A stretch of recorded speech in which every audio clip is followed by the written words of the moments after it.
Hello and welcome to the day. Thank you for spending your time with us. I'm Jake. I'm Joel. Welcome back to another episode of Jake and Joel Are Magic. We are there. We are at the last current legal set, Throne of Eldraine in Pioneer. Dude. Let's get it going. Real quick before we do, though, if you're new here and you want to stay up to the minute on MTG Finance news or any deck strategy for Standard, Pioneer, Commander, and Brawl, or you just want to see us open some booster packs, make sure you hit that subscribe button down there before you leave. Jake, are you ready to jump into Throne of Eldraine? I'm ready, man. I'm excited. I hope that you've enjoyed the Pioneer Sleeper series. If you have and you aren't a subscriber, please consider subscribing.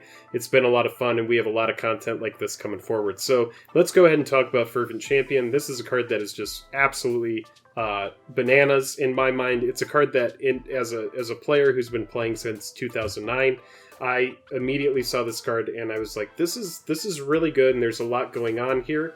And I think in Pioneer, because it's an eternal format, this card has a lot of future possibility to shine. Yeah, absolutely, and that's why I put it into this list. There's always a spot for the one-drop, hasty 1/1 in the red deck or the aggro deck that exists, if it exists. This is that card with absolute upside. It triggers with knights. It can be equipped for cheap or free. It's got first strike along with its haste. The idea that in the future, if we see swords or we see powerful equipment, the fact that it can be equipped for cheap or free to this card is the reason that it's on this list. Yeah, absolutely. Moving on to Lovestruck Beast, what is turning into a staple card in any kind of aggro or mid-range deck that the colors are played in. For 1 mana, it's a 1/1. For 3 mana, it's a 5/5. That the floor of it is that it can block as a 5/5 for 3 mana. Yeah, and I think the cards that really come to mind with this card are like Elvish Mystic and Llanowar Elf. Yep. And the fact that you can play a 5/5 on turn 2, if you want to just avoid the Heart's Desire side of the card, but you really don't even have to. No. So it's like, it's a really strong card. I think it's really good. Anytime a 5/5 can make it to the battlefield as early as turn 2, and then it's like swinging and blocking, that is beastly. Right, exactly. It's got a lot of synergy in my favorite Gruul deck bouncing around in Pioneer right now, because it runs Llanowar Elves, Elvish Mystics. It can create its own 1/1s. It's running Copter, which is crewed by a 1/1, and it can swing if you've got a 1/1 on the battlefield. With an Embercleave on this, it turns into a 6/6 trampling double striker. It's absolutely insane. This card has got a lot of potential to go up in price. God, it just sounds like so much synergy that $1 really doesn't make sense for the price point on that card. But it is important to keep in mind, and we say this in pretty much every video, these are the cards that are cheap right now. So we're not talking about the cards in Throne of Eldraine like Oko or the cards that are tried and true. Somebody's going to go, you forgot Questing Beast. In the comments, I'm going to be like, that's a $20 card. Exactly. And so we're not talking about those cards, but we are talking about the cards that are cheap right now. And also we're talking about a set that is in print. Yeah. So some of these cards, they may take off in a deck, and it may take a couple years for them to really see a big jump in price. But again, if a player in Pioneer top 8s with one of these cards, it's going to see a jump in price. That's and there is something attractive about Pioneer is that it is non-rotating. So the cards, in theory, are going to be there, and they're going to be relevant for the lifetime of the format. Stonecoil Serpent is a card that I've already seen bouncing around a lot in Pioneer. It's played in Hardened Scales. It's played in some of the monocolor decks that need that slot filled. But I mean, it's an X-reaching trampler that's pro multicolor. I mean, it's just under $5 right now, and only tilted to go up. Dude, I'm actually so surprised that this card took so long for people to catch on to it, because I remember when it first came out, it was only, 50 cents, 75 cents, something like that. It was super cheap. And yeah, I mean, the proof is in the pudding. That pro multicolored is relevant. So it's like dodging Assassin's Trophy, it's dodging Abrupt Decay, it's dodging Dreadbore, it's dodging a lot of important and relevant cards in the format. And yeah, it's really good. It grows super quick in Hardened Scales. It is nutty. Yeah, absolutely. Castle Locthwain is one of my favorite cards that I've seen running around in the black decks. Late game card advantage, man. When your hand is empty, pay 3, draw a card, lose a life, Phyrexian Arena yourself over and over again for 3 mana. Seems pretty good. Bro, and the key here is that ability is on the land. Right. This isn't like you having to play Underworld Connections or have a slot in your deck for Phyrexian Arena. Right. This just comes with a land that, it enters the battlefield tapped if you don't have another swamp. Yeah, exactly. Otherwise, it's just coming in like ready to go. Yeah, just ready. I talked about this synergy in our Core 2020 set, Sleeper Pioneer review, but Castle Locthwain and Rotting Regisaur have a lot of great synergy because you can choose to draw at your draw step with that mana so that you've got extra cards in your hand after you've had to discard anything that might have been in there. Yeah, so yeah, that's a really relevant little strategy. Yep. Next up is Emery, Lurker of the Loch. I've seen this specifically on Pleasant Kenobi's channel. He's been running around in Modern, I believe, with a Emery Infinite Loop deck. You think this will take off in Pioneer? I think it's one of those cards that it's already being played in Pioneer. It's a card that's on everybody's radar because of how impactful it is in Modern. Yeah.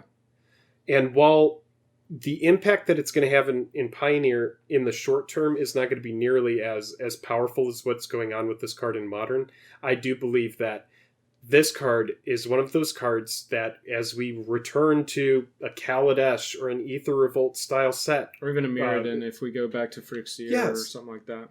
Anything that's going to have a lot of artifacts, all of a sudden people are going to start saying, hey, Emery, hey, wait, didn't you guys remember Emery?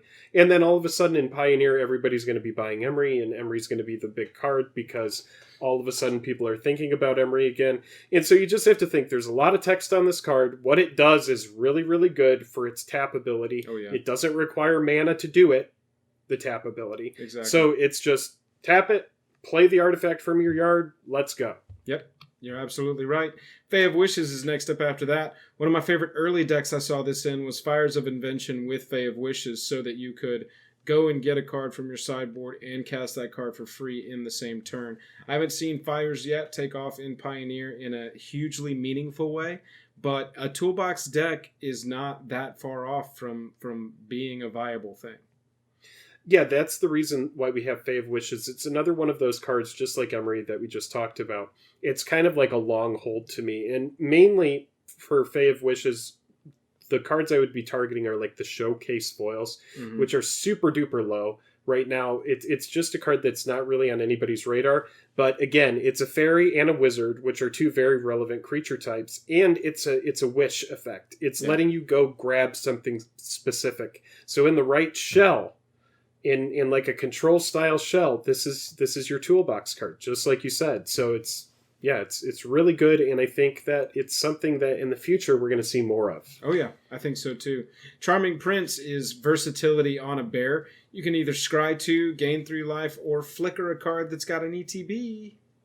Bro, and it's not even legendary. Right, you can run 4. So yes, it's a bear with just so much upside. I think this could very very reasonably be the best bear. I don't know. Maybe we should make a video called The Best Bear in MTG. But I think that this card is just so good. And versatility in white is important because white doesn't have a lot of velocity on its own. Its draw spells are pretty meek, and it's just I think it's just such a good card, especially at like a 79-cent price point. Oh yeah, it's still really cheap. It never really caught on in Standard, and it is, like you said, in a set that is still in print, so it hasn't really jumped up in price yet. It's just sitting there waiting for somebody to break it. I will say it's a human, so it's got a relevant creature type as well. You know, it just keeps getting deeper with this.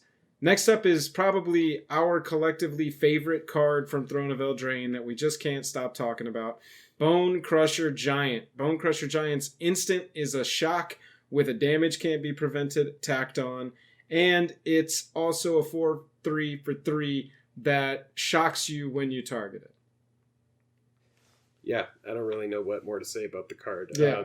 I feel like the floor of the card is a 4/3 that if it gets removed, it has a shock that it shoots at the opponent's face. Right. Other than that, it hits so many relevant 2-butts or less. We could talk about all the mana dorks. Anything in the format that has a 2-butt, Right. this thing is going to hit it.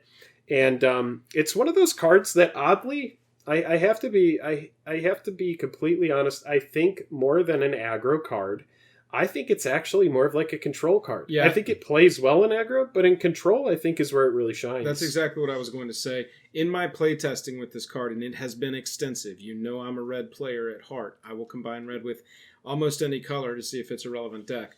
Bonecrusher Giant in an aggro deck has felt a little clunky as a 4-of in the deck because it does take 5 mana to get all the advantage of both sides. So if I end up regularly drawing 2 or maybe even seeing a third in a game, there's a lot of times where I've ended up having like a Bonecrusher in my hand, 2 Bonecrushers that I've already used Stomp for, but I haven't cast them yet. And so I'm just like a little bit log jammed with all of the Bonecrusher Giants. So normally what I do is I take that down to 3. So I just run 3 Bonecrusher Giants. Sure. That has been a nice feel for an aggro deck. Yeah, and from a control standpoint, the way that I feel about this card is you're using the Stomp side of the card early on to clear up anything that's going to be an important because you're not using that mana for creatures, for early 2-drop creatures. Exactly. And then late game, you get frugal and you let your Bonecrushers just kind of pile up to the side. And then as you see good moments to, cast your 4/3, right, you go ahead and do it. When you're like, okay, I can kind of protect it with this. So if they have removal for it, I can negate. And then I'll play the Bonecrusher, and then if they do remove it, I negate it, so they take 2 from that. Mm-hmm. And then next turn, I'm able to swing through, or I have another Bonecrusher with Stomp. It's one of those things like Murderous Rider, or like any card that has built-in 2-for-1. In my opinion, this card is a built-in 3-for-1. I do see the 2 damage to the face as an additional effect that the opponent can't really do much about. So in a way, if you're playing Stomp, you're playing this card, and they're removing it, you're getting a lot of value out of one card in your deck. Yeah, all of these adventure cards have proved to have a lot of value, and a lot of them have found homes in formats outside of Standard. That brings us back around to Fervent Champion and catches us up with current legal sets for Pioneer. If this is the first Pioneer Sleeper Series video you've seen, make sure you go check the other ones out. We've got one for every standard legal set. And as new sets get printed, we will update the series and every the playlist. Pioneer legal set. That's what Joel meant to say. Everything from... You said standard legal, but we know what you meant. We know you meant Pioneer legal. And it starts all the way at Return to Ravnica, and it goes all the way forward. So yes, definitely make sure to check that out. If you have been here for the Pioneer Sleeper series and you haven't subscribed, please consider subscribing. It's the best way to support the channel as we continue to grow. Yeah, absolutely. Don't forget, we are streaming twice a week, Tuesdays and Thursdays, when holidays permit, over on Twitch. Tuesday, Thursday evenings. If you want to support us further, we've got a Patreon. The link is down in the description below. I'm tapped out. Happy Throne of Eldraine Pioneer Day, Jake. Happy Throne of Eldraine Pioneer Day, Joel.